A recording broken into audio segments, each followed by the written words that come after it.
Sullurpeta MB news.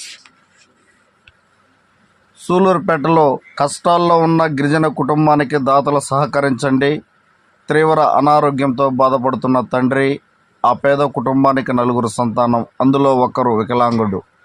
ఈ కుటుంబానికి ఒక ప్రభుత్వ గుర్తింపు పొందిన పత్రం కూడా లేదు. వారికి ప్రభుత్వం నుండి ఎటువంటి సహాయం అందదు. ఏం జరుగుతుంది మన సమాజం? ఎటుపోతుంది మన సమాజం? తిరుపతి జిల్లా సూలూరుపేట నియోజకవర్గం తడమండలం గర్దగుంట పంచాయతీకి సంబంధించిన అక్కంపేట పరిధిలోని కాసిం ఖాన్ కండ్రిగ గిరిజన ప్రాంతంలో నివసిస్తున్న తుపాకుల సుధాకర్ భార్య కొండమ్మ ఎన్నో సంవత్సరాలుగా పాడుబడ్డ పూరిపాకల జీవనం సాగిస్తున్నారు. వారికి 4 సంతానం. వారిలో ఒక బిడ్డకు పోలియో వచ్చి నడవలేని పరిస్థితుల్లో ఉన్నారు. కనీసం వీళ్ళకి ఆధార్ కార్డులు కానీ, ఓటర్ కార్డులు కానీ, రేషన్ కార్డులు కానీ, ప్రభుత్వం గుర్తింపు పొందిన ఏ పత్రం కూడా వీరికి లేదు. వీరికి ప్రభుత్వం నుంచి ఎటువంటి సహాయం కూడా అందడం లేదు.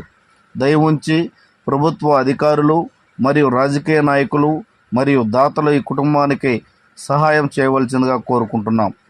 మీరు ఈ కుటుంబానికి సహాయం చేయదలిసిన ఈ క్రింది నంబర్కు కాల్ చేయగలరు. మా నంబర్లు 8106336741.